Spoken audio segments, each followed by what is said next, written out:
In the name of the Father, and of the Son, and of the Holy Spirit. Amen. New figures show that the UK's official religion is declining faster than was previously thought. Worshippers are aging, and for the first time ever, fewer than half under the age of 25 describe themselves as Christian. The decline of churches in the UK is long term. It just happens to be now approaching really rock bottom. So 95% of people don't attend a church on an average Sunday.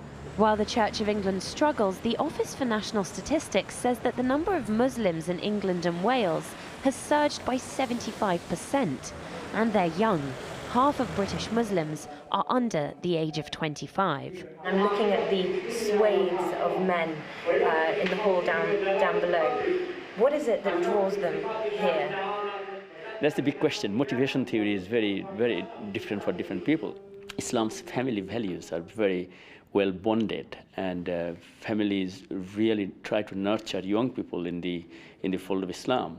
We have more than 50% congregation from the young people, because we try to deal with the young people's issues, so they feel part of the mosque establishment. Religious think tank The Pew Forum estimates that if present trends continue, the Muslim population of the UK will swell to almost double within 20 years, totalling 5.5 million. According to these figures, it means that by 2030, Britain will have more Muslims than Kuwait. It's projects such as this community-based Muslim radio station that could provide the clue as to why the religion is flourishing in the UK. In that booth, DJs who call themselves brothers and sisters talk about local issues and education from the point of view of Islam.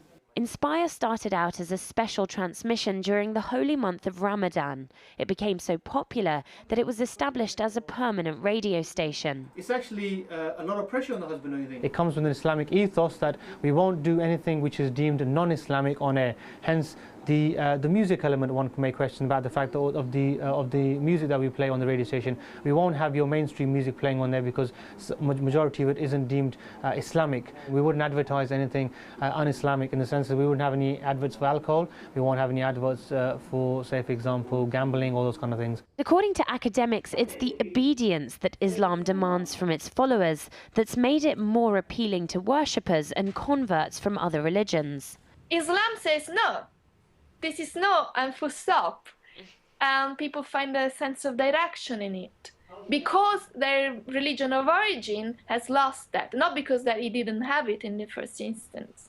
They sort of became lenient in relation to the laws of the church, and thinking that in this way they would make it more mellow and softer and attract more people into the church. And in fact, they've lost people. Something that the Church of England disagrees with. The death of Christian England has been greatly exaggerated. Despite a decade of naysaying and campaigning by atheist commentators and groups, 6 out of 10 people in England self-identify as Christians, a figure which rises to more than 2/3 when including people identifying with faith as a whole. And yet there are demographers that say that if current trends continue, Islam could eclipse Christianity as the dominant religion in the UK in as little as 10 years' time.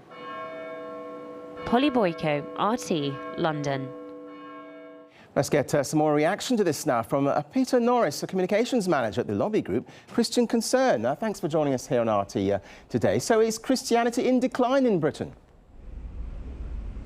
Oh, well, it's a more complex picture than the 2011 census data paint. Those figures do show that the church needs to wake up a bit and recover some of the confidence that it's lost in the good news of Christianity. It's called good news for a reason. Jesus welcomes all people who turn from sin and turn to him, whether they're men or women, rich or poor, immigrant or non-immigrant. So the church does need to recover some of its confidence in that message. Are enough people hearing that message, though, that you want them to hear? Because what are the biggest challenges? Does it need to modernise? Well, I think you'll find that the churches where they have a clear view of the good news of Jesus Christ, they're not ashamed of saying that it is good news for all people. Those are the kind of churches that are growing. It's churches that are compromising on that message that are actually declining. So if you look at some other data, for example, the British Social Attitude Survey published just 1 or 2 weeks ago, it shows that the decline in Christianity has actually been almost exclusively in the Church of England, the established church, whereas numbers of people going to other churches or other church groups have remained pretty much constant for the last 30 years. So the numbers are about the same in 1983 as they are today. And even more interestingly, the London Church Survey shows that in the period 2005 to 2012, there's actually been an increase in church attendance in London of 16%. So that's 9% of the whole population of London going to church on a Sunday. So nearly 1 in 10 Londoners go to church on a Sunday. And there's been an increase of 17% in new churches in London. So okay, well, those sound like data impressive figures, but what about the growth in mosque attendance? I mean, a lot more mosques these days. What do you put that down to? Well, obviously, the birth rate amongst Muslims is significantly higher, I believe, and so those children are being brought up going to mosque and calling themselves Muslims. I think your report pointed out that there are many younger Muslims as well.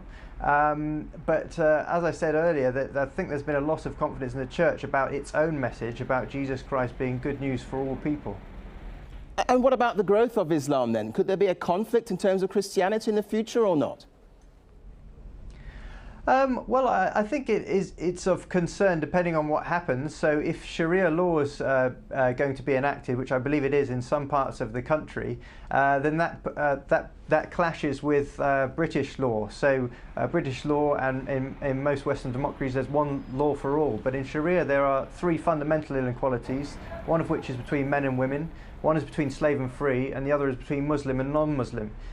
So there will be certainly a clash in the legal sphere, and I think most citizens of Britain would agree that one law for all is a much better principle and a much fairer principle.